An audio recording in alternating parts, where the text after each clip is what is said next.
Hi everyone and welcome to one more episode of the Allplane podcast where we talk with the movers and shakers that are redefining the future of commercial aviation. As usual, before today's episode, I would like to remind you that all previous episodes of this podcast, as well as many other aviation stories, are available on the Allplane website. That's allplane.tv, ALLPLANE.tv. And I take this opportunity as well to invite you to subscribe to the Allplane newsletter, which I send pretty much every week. It's all about innovation and sustainability in the commercial aviation industry. And now to today's episode, because today we have an episode with not one, but two guests. Marc Allen is the CEO of Electra Aero, if you wish, which is a startup based in Virginia, in the US, which is developing a 9-seater hybrid electric ultra-short takeoff and landing aircraft. We will soon see why this concept is rather unique and has some very interesting applications.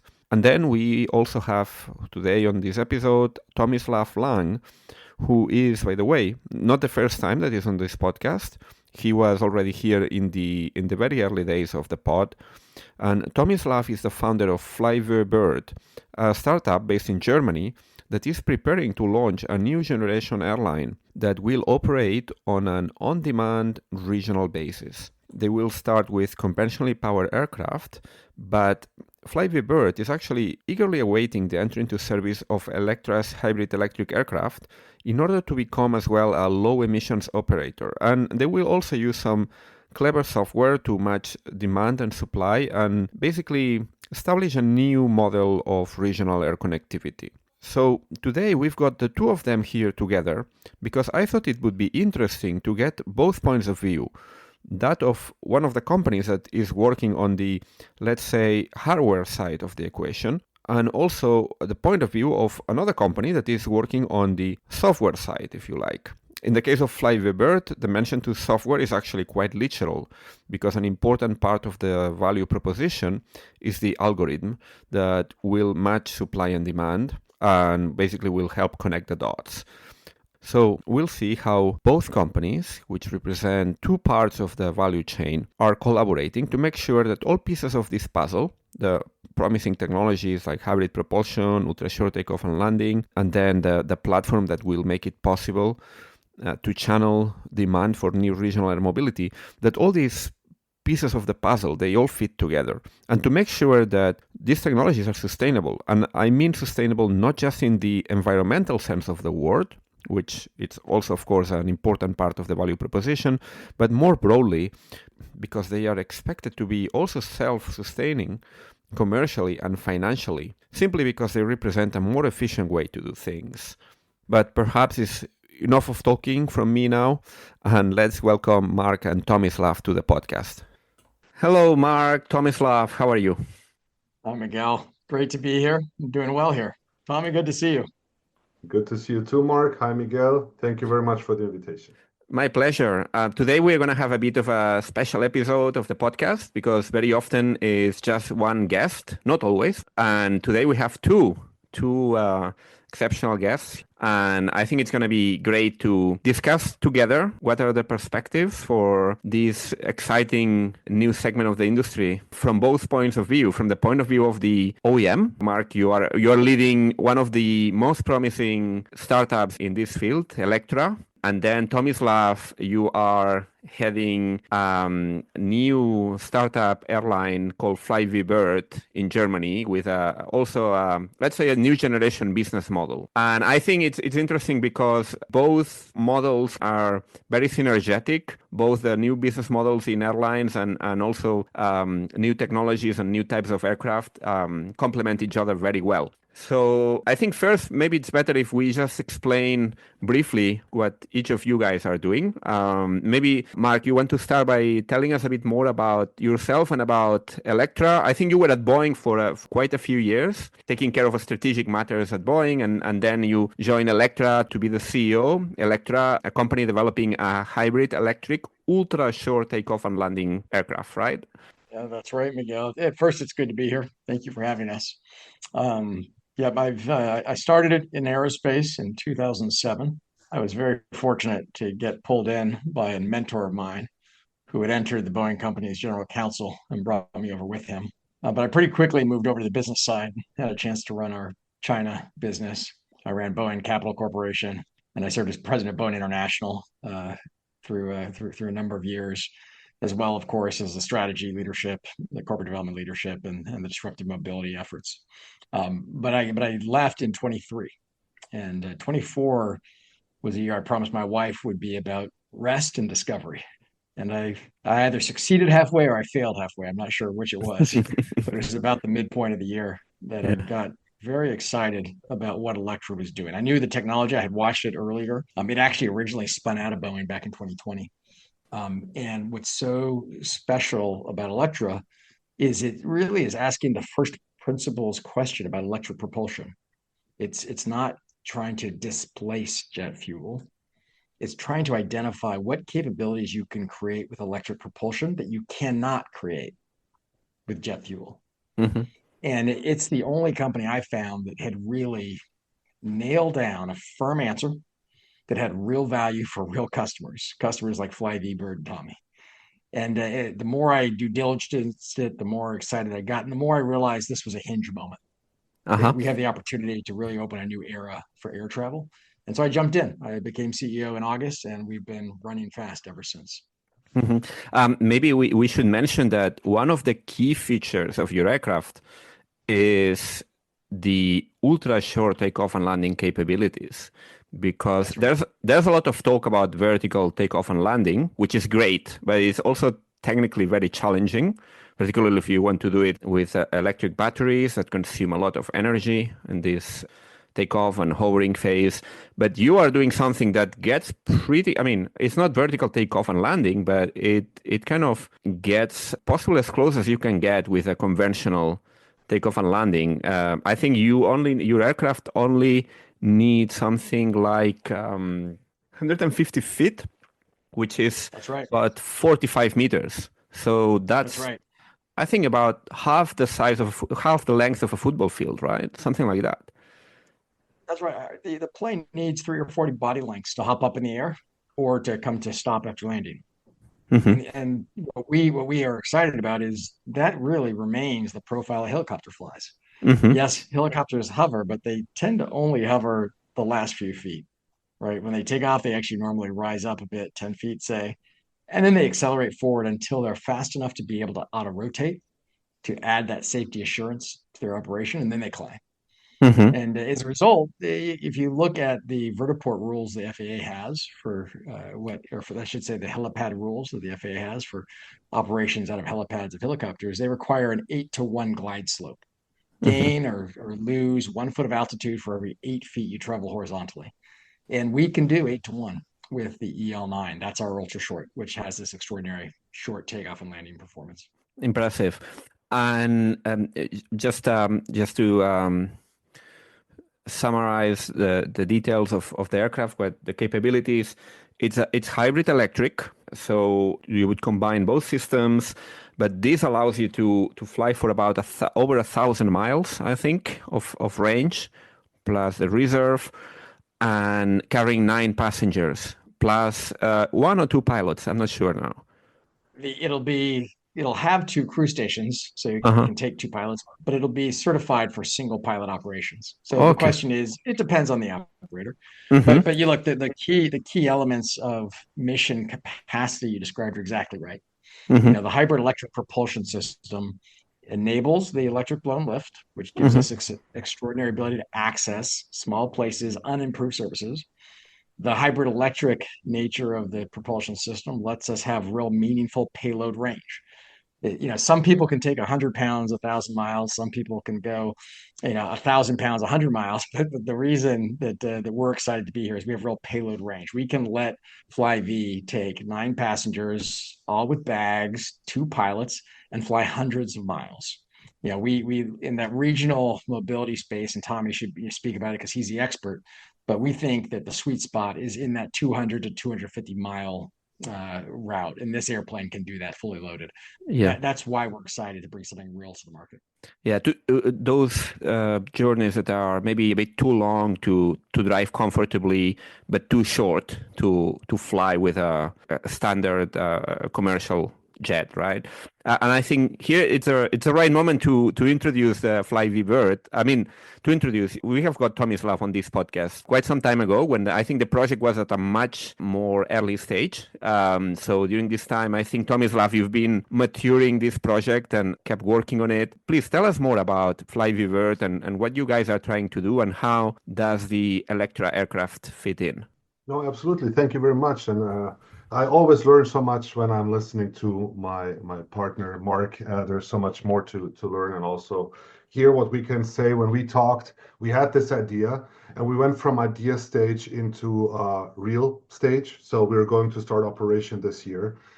We've been thinking a long time with what platform we're going to start in order to transition into sustainable aviation with the right future OEM that we believe in is the right one. I'll come to that point a little bit later. So what we do is we are the business innovation. We're the first commercial idea how to make direct aviation happen. There's a lot of things that we will need to look into in the future. We will need to talk to regulators. We will need to set up the stage on to utilize existing airfields, but also to utilize non-existing operational commercial airfields in the future.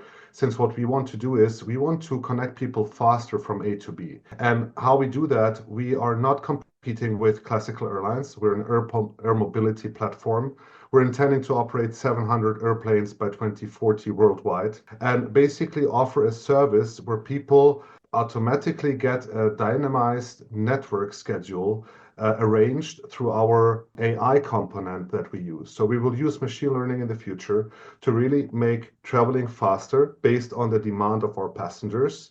Our algorithm that is already built by my co-founder and good friend Anton is ready to start. And now we need to learn. We need to learn with the algorithm. We need to learn with AI how that works, how we can match demand with our production capacity, get real-time data through our demo app to allow people to tell us from where to where they want to fly. So we expect that we will have a few requests from Germany because people know us. And actually, within 4 months of time, by now we have more than 6,500 requests worldwide from Australia, Northern America, South America, everywhere, which is proving that people are searching for on-demand direct aviation being connected faster from A to B. So in a nutshell, what we do, we are offering a new way of transport in detouring from the main centers that business models like big airlines use in a hub and spoke model. We actually build smaller hub and spokes. And I will never forget, it was like most likely 3 years ago that we met Diana Siegel, who is a team member we really love a lot from Electra because she was always supportive. And I will never forget the first time when we had a meeting online, she was like, "Oh, that's the perfect fit for our aircraft in the future, your model." And we met her in Bleinbach in Switzerland, where the first propulsion system was tested. And since then, we're very closely connected, sometimes more, sometimes a little bit less, but as good friends, you don't need to listen and talk to each other to always meet in a very good situation. And as Marc joined, as we talked to Barbara, Marc Osman, and all of the team of Electra, we were convinced that we can build the platform to commercialize the future EL9 that will then operate in our current environment. Like this, we will have a much easier and smoother start. We will know where to put the infrastructure. We will know how to operate those airplanes. We will work together with Electra to make the airplane even better from the type of airplanes we have today. And after we had checked more than 60 different OEMs, we came to the point that exactly what Marc says, they have the right approach on that. So they are going to steer the whole product into the needs of the customer.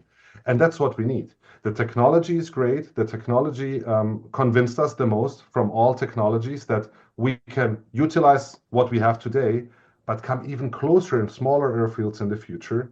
And I just believe strongly that with a team around Marc is really after something here. And when we look into the space where there's a lot of great ideas, but we see that this is more than an idea. And we should also not forget John Langford, who has initiated this whole project, who gave us the right confidence that there's real engineers who are listening to the market and who do understand the market.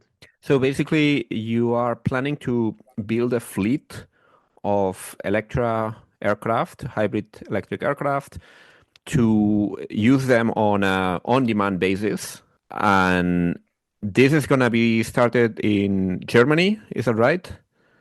Well, we are starting in Europe. That's totally correct. And the on-demand point of view is that just as other mobility providers do, we get all of the information from our customers from where they want to fly. We build a schedule around them and offer them the closest we can get. We're selling time frames, so we're very flexible on when to depart, when to arrive, and we're very flexible on the airfields we're going to utilize because with this technology, we can land as safe as an Airbus at much smaller airfields than an Airbus, which is putting us into a non-competitive position with others, and which is really offering a new mobility concept to trains to highways. I mean, Mark and I, if we do everything right, if we do really everything right, people really think, do we really need to build new railway tracks and use steel and concrete to build new tracks, or can't we just use air mobility to have those regions connected? I mean, you have to understand, worldwide, we have more than 22,000 unconnected airfields.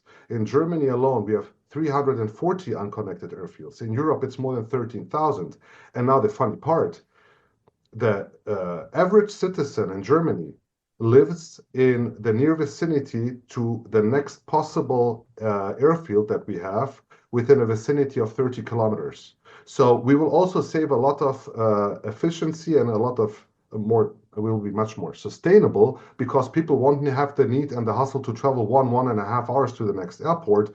They will basically have a door-to-door service. And with the great airplane that Electra is building, we will even have a much more efficient airplane, being much more efficient because we won't be using that much of fuel like other airplanes do today.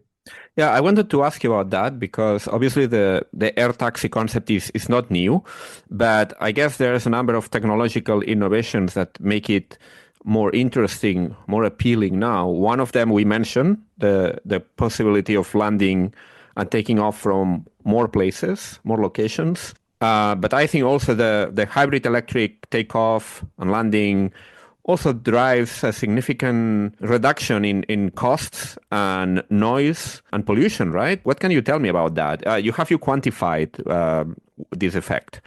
Yeah, we always talk about the four categories, the four vectors of value.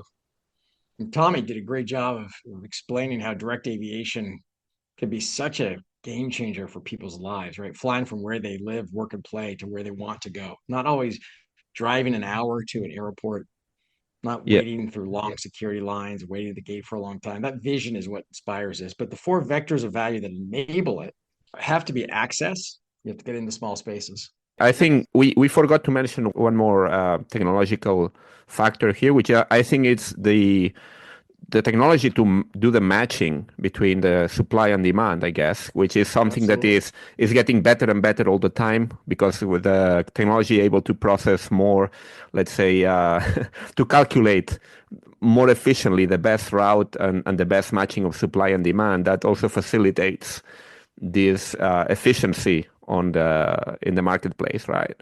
But sorry, I interrupt you because you were mentioning the different four vectors that drive this sort of air mobility revolution. Well, Miguel, what you just put your finger on are the two sides of the coin. There is the OEM side, the platform build, that's us. And then there's the operation side, that's Tommy. That's why we're doing this together, because when you realize the value we create and the value he creates, you put them together, it's a powerful combination. But yeah, let's talk about the platform for 1 minute to your first question. The four vectors of value: access, get into small spaces; noise, do it quietly, because neighborhoods don't want air travel if it's going to disturb them. Thirdly, do it with a great cost advantage. Make it accessible to all kinds of people. And then lastly, emissions. Take emissions out of the system so we all know that we're doing this in a healthy, responsible, sustainable way. And that's what the EL9 provides at a platform level. So you asked for some markers. Well, for noise, we have flown our EL2, which is a 2-seat prototype, overhead at 500 feet at 55 decibels. I mean, that is as quiet as a dishwasher or an electric toothbrush. Wow, that's a But Goldfinch, yeah? It's that's the the small goldfish. demonstrator, yeah. That's right. That's right. When it comes to cost, this vehicle will be 70 to 80% less expensive than a helicopter. So, none of us have been flying around in helicopters. It costs too much. And here we go. We can take 70 to 80% of the cost out of that system.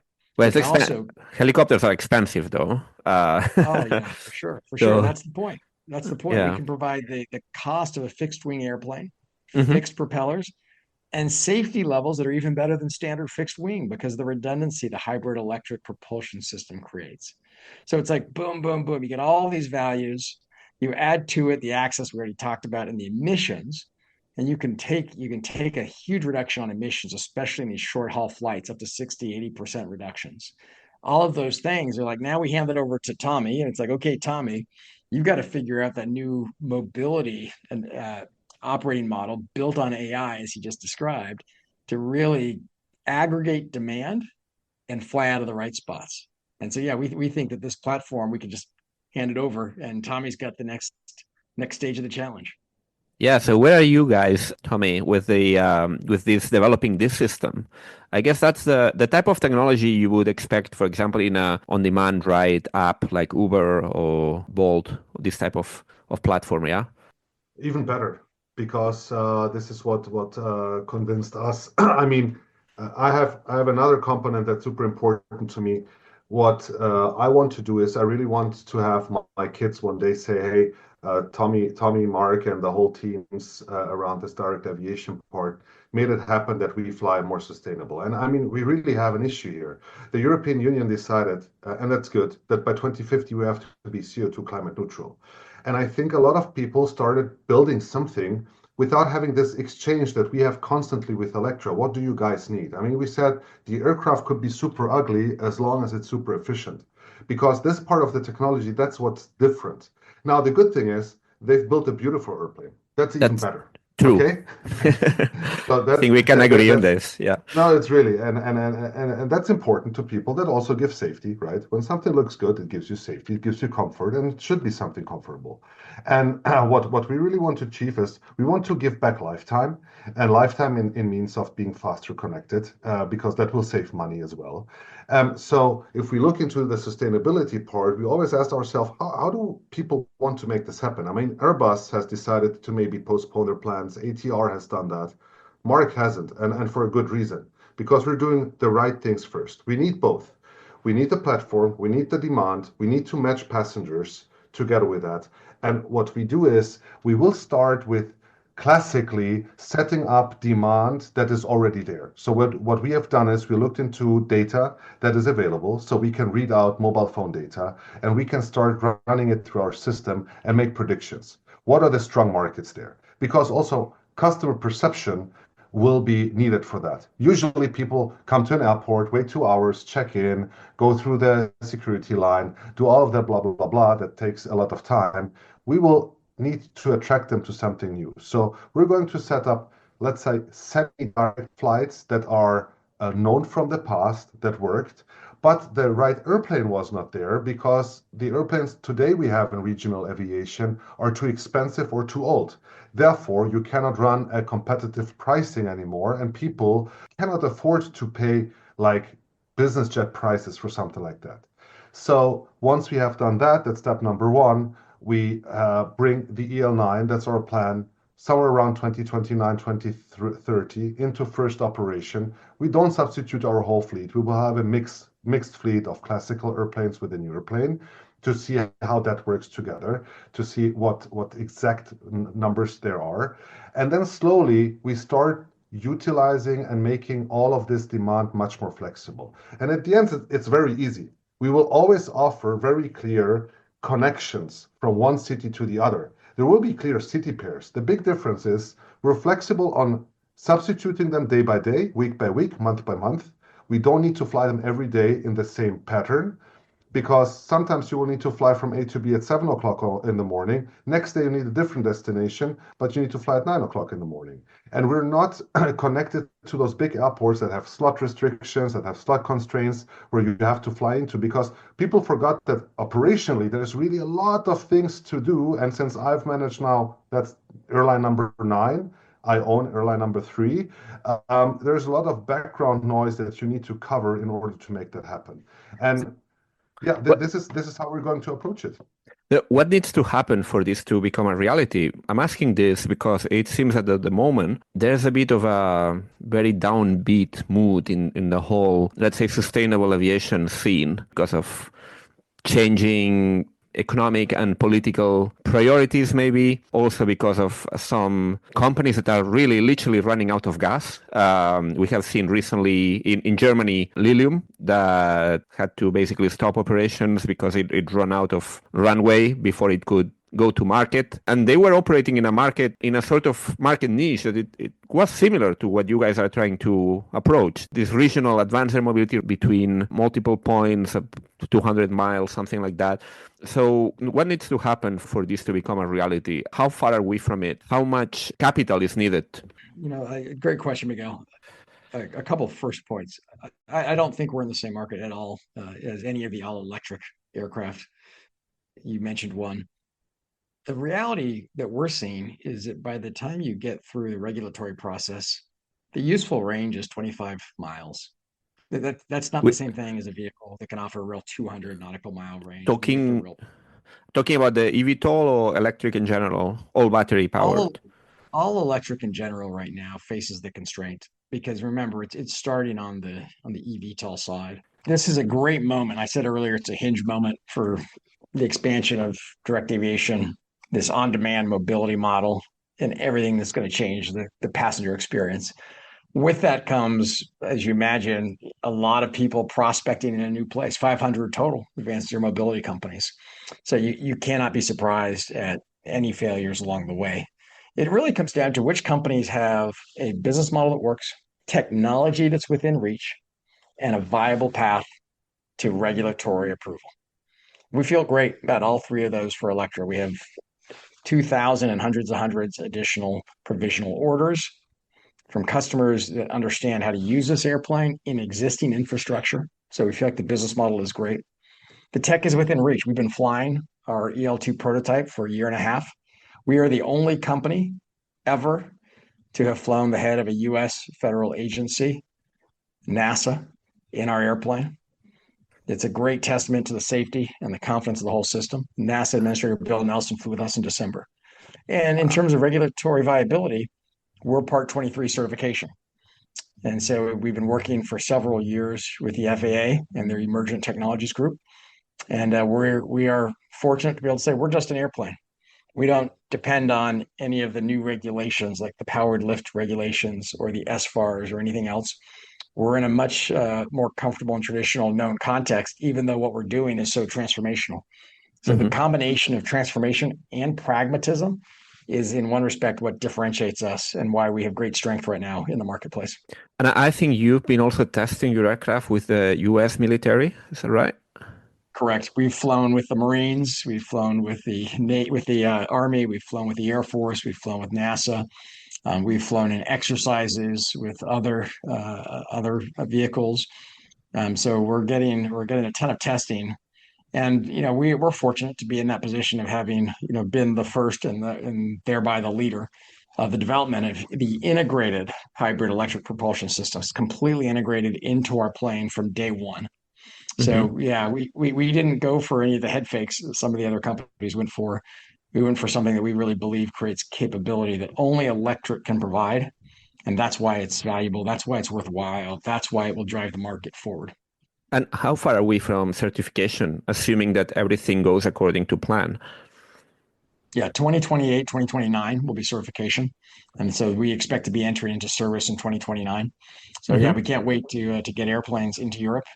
And as you can see, as you look at pictures of Flyvbird aircraft and their livery, it's gorgeous. Yeah, indeed. One question though is how much money do you need to get to that point? Because that we're talking about 3-4 years into the future, and we all know how capital intensive this industry is. Yeah, for sure. It's for us, the good news is it's a fraction of what most of the other advanced air mobility companies have already spent because we're building a fixed wing aircraft with fixed propellers and we're building in a context that's known, 9-seat passenger aircraft. We've got a lot of great models in front of us. We've brought on our team the leaders of all the prior 9-passenger programs, like the chief product officer from Piper Aircraft, the chief engineer for the Pilatus PC-12, the chief engineer for the Pilatus PC-24, the head of certification for the Eclipse jet, the head of certification for the Honda jet, and the Mooney, and the list goes on.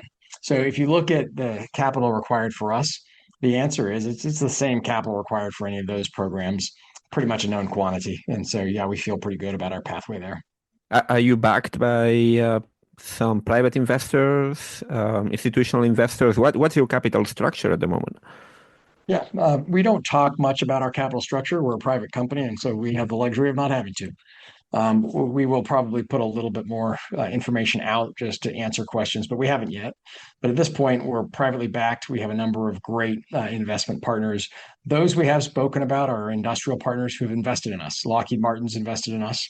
Honeywell's invested in us. Safran's invested in us. And so, yeah, we have found a lot of interest in the industrial base.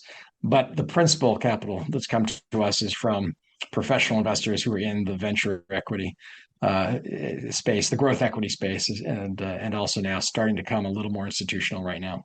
I know in the US, there's more of a culture maybe of general aviation, of commuter aviation. Maybe Tomislav, you can tell me, how are you guys planning to make this concept known to the public, to make them aware that you can fly between two different points that were previously not connected with this new aircraft that has a new propulsion that can land on really short spaces? I guess that would take quite a lot of marketing investment to get people familiar with this. Well, I thought so until I talked to my son, who told me, "Hey, Dad, why don't you make cool videos on Instagram and YouTube?" And he was totally right. It's really funny. I make those videos since a few weeks, and you can, what I want to say with that is you can reach people much faster than you could 15 years ago. 15 years ago, Mikhail, we were putting this classical marketing branding onto every billboard we could find in Switzerland to raise our numbers. And even then we made it happen. From zero to 250,000 passengers as a regional airline within less than 1.5 years. If you have the right team, you need to know how to do it. We know how to do it. It's possible. But yes, you're absolutely right. How do we get them into those even smaller airfields? And I think what we all agree upon together with Electra is that's the vision. And let's also clear up. Before we land in the Midtown Manhattan area with an EL9, we will be flying into many standard places already. That will be some kind of special operation that we will need to test, but we're looking forward to make that happen. But as I said previously, there's so many airfields that we need to connect first. And there was a market. There was a market called regional airline market that was just too expensive. And therefore, it didn't leave us because people didn't use it. The big manufacturers started to build oversized airplanes with oversized capacity, and therefore airlines couldn't afford to run those companies profitable anymore. And we focused on those big airports. I mean, in Germany, you have 3 to 4 main airports that you can travel in and out from. But as I said, you have 350 other possibilities. At the beginning, the realistic scenario will be that we're flying into the 35 most familiar and similar airports that people are used to. And then we start extending slowly with regulation, with the right safety levels. I mean, we also have to look into, when I talk 22,000 airfields, not all of them have all-weather operation capabilities. Maybe they're only VFR airports. That's all clear to us. We know that. But it is a possibility. And what we see is that there's a lot of investments being done into this new infrastructure. And people have understood that They just have to utilize what is there. So the approach will be a very good marketing mix. Our algorithm actually is like an Instagram algorithm. We will find our customers by using those algorithms as well. So when we see people want to travel from A to B on a specific destination set, it's possible today to get them very cheap advert of us on their display to say, hey, do you want to fly direct? Use the EL9 and Flyv if you want to make that happen. So the outreach will be much cheaper, much faster as well. And it's a little bit scary how fast technology is running, but the technology is here. And this is when people ask me, hey, Tommy, why haven't you done that 15 years ago? Well, simply because the technology was not there. I didn't have those algorithms 15 years ago. I didn't have those airplanes being capable of running such a show. I do have them today, but we have to prepare that today. So this is why we're starting with the Tecnam P2012, an airplane that is being sold 450 times in the market already, that is very technically versatile. It's very well constructed by Tecnam. People in Australia use it. People are using it in Alaska. We just talked to an operator utilizing that airplane in hard weather conditions, more than 1,500 to 1,800 hours a year. Part 23, as Mark said, that's the trick as well, because it's a non-complex aircraft. Therefore, it's easier to maintain. It's easier to train. You just get the costs down. And I mean, obviously, if we see that we can build an EL10 going into mid-range destinations with more seats, hopefully Electra will also look into that. But let's start with something that fits the market best for the moment and utilize it very high, sell 9 seats, have low costs, and like this, we can offer it to a vast majority of people and not have it as an exclusive product. And other products that were built, just as a last word, were too expensive, so they would have had to only target a very high niche customer base, whereas we are targeting everyone from a traveling perspective.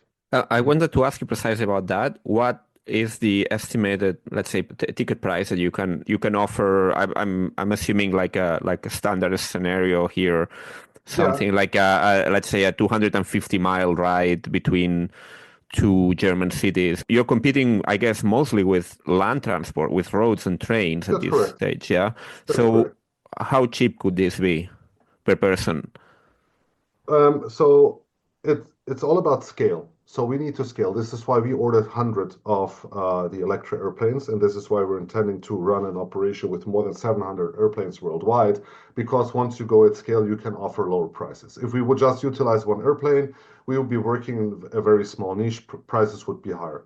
We're intending to target 3 years after operation a price of somewhere around of 250 euros per flight hour, and we can get that down as low as 150 euros per flight hour in average to become profitable. So we do see that 2 years after operation, we are going to be positive on the unit economic side, so we're not burning any cash in the operation, and we can be profitable 4 to 5 years after start of operation, be cash positive, and start to invest with partners into novelty type of airplanes and use that service as well. So it's all about how high you can utilize an airplane, how efficient is the airplane from the start. We know that the EL9 won't be super cheap from the beginning, because also they will have to scale, but with our scale, they can get the cost down as well, and therefore average price 150 euros what we could offer, but obviously depending on the markets. You know, one point that I think is really important to make is something that builds on what Tommy was saying. Nothing in aviation happens alone. We all know the old African proverb, if you want to go fast, go alone. If you want to go far, go together.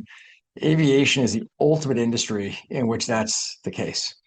The level of integration between the manufacturer, the operator, the regulator, the infrastructure, like the airports, is so high. And it's only when we really collaborate with intentionality that we bring forward new and novel value propositions for the customer. That's what I love about this moment in time in the industry, is you see this kind of collaboration really happening with earnestness. I mean, I think the kind of collaboration between Flyvbird and Electra is just a great example of it. And meanwhile, Tommy's collaborating with a ton of AI and technology counterparts who are driving that ability to configure and aggregate demand in very new ways. We're collaborating with an entire supply chain, many established, but many new and innovative companies who are building products that are first time to the market, first time to certification, whether it be turbo generators or electric motors or aviation certified batteries. There is so much powerful disruption happening right now, and it's only happening because of the whole integration. And so I can't stress enough that this is a big team sport. And it's one of the things that makes it fun for all of us to be in aviation. Are you not concerned about kind of the public sentiment turning its back towards the sustainable aviation space, or at least having less enthusiasm? And also from the regulator's point of view, less, let's say, urgency to, roll out new, cleaner mobility solutions. My focus has always and singularly been, how can I do something with electric that jet fuel cannot do? So no, these ideas of political wins don't matter if you're creating value for the consumer. So it's a false narrative to think that we're going to build electric to displace jet fuel. I think anybody who's doing that may have trouble, but that's not what we're doing. No. What we're doing is we are alert to the reality that electric energy transition is here and is real, that other emerging technologies are enabling us to bring electric into aviation. And we are now harnessing the power of electric to do things that couldn't have been done before in aviation with jet fuel. Boy, Miguel, that's how you win. You create value for people. And that's why the value of noise, of cost, of access, of emissions, all of those are value points that roll together to change decisions consumers make that improve their lives, that improve their communities, that improve the world. If that's how you build a business, then you've got something sustainable in the truest sense of that word.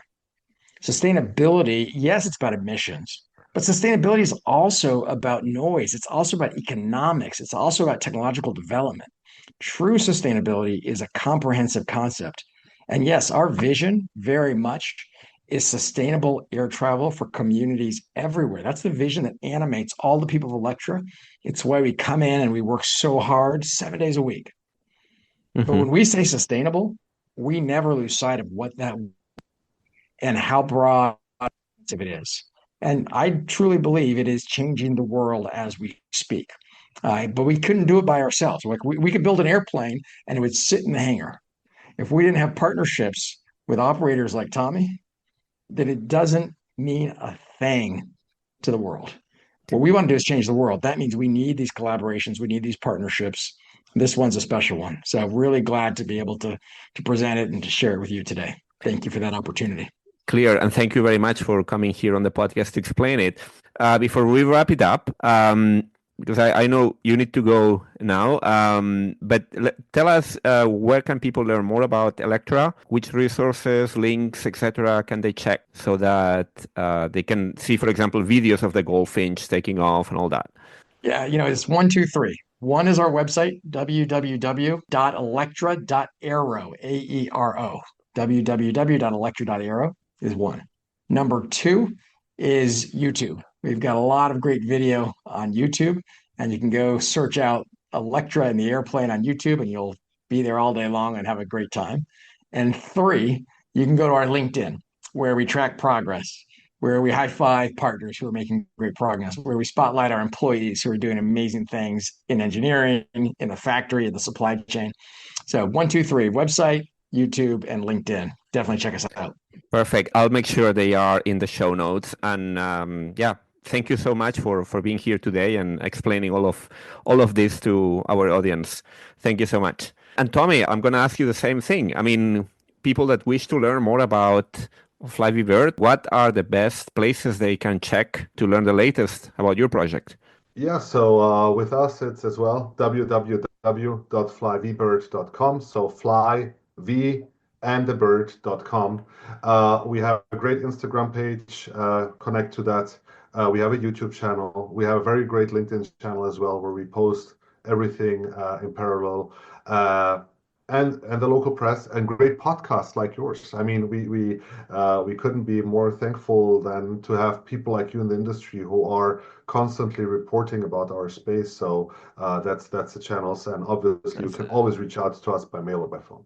Thank you very much for your kind words and for sharing the latest about the Flyvbird project. I really can't wait to see this happening. But I think as you mentioned during our conversation, you obviously have the goal of having the Electra aircraft on board soon, but as soon as it becomes available. But in the meantime, you plan to launch with a conventionally powered aircraft.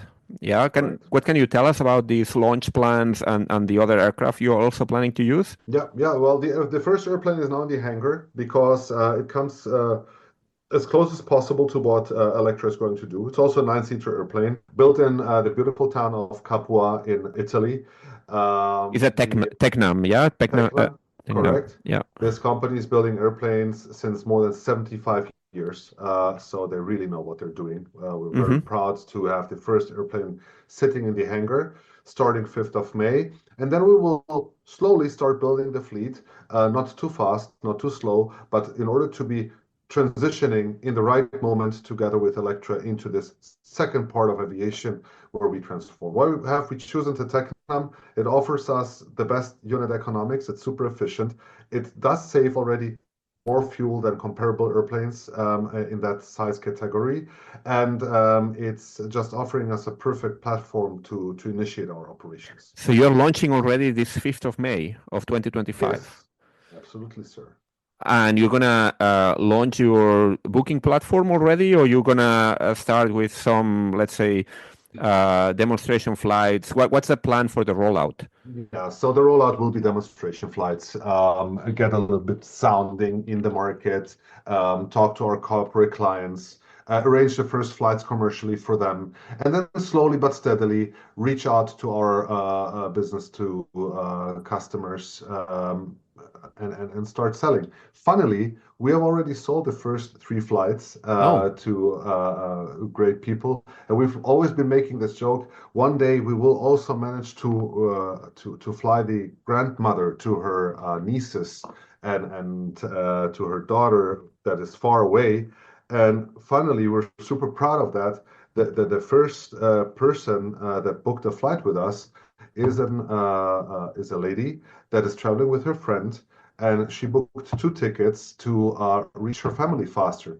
And we asked her, so why did you book us? She was like, well, look, to the next airport, I need to take a car of 2 hours.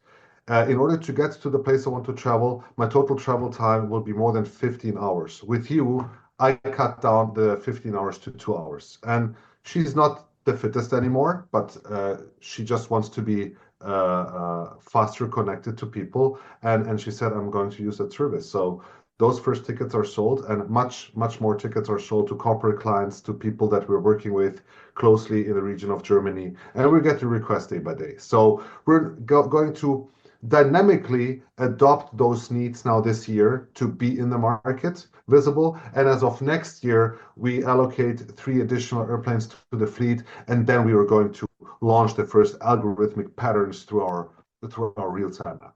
Mm-hmm. Are your commercial channels already open so people can? Yes, they are. You can go on flyvbird.com and already request first special flights. Okay, great. So I'm gonna add a link to the show notes so that people can check it out, and Absolutely. Hopefully there will be some more people joining the movement. Yes. Very good. Well, thank you so much, Tommy, for being for the second time on this podcast, and I'm looking forward to hearing the news that you have successfully launched, and wishing you all the best in this new exciting. In this venture, this very exciting venture. Thank you so much. Thanks so much. If you like this podcast, you can support us by giving it a great rating on Apple, Spotify, or whichever platform you get it from. And remember, you can, of course, subscribe to it. And you can also get regular updates through the Allplane website. That's Allplane.tv. We have a newsletter where we cover the aviation industry every week with a special focus on innovation and sustainability. So give it a go. Thank you and goodbye.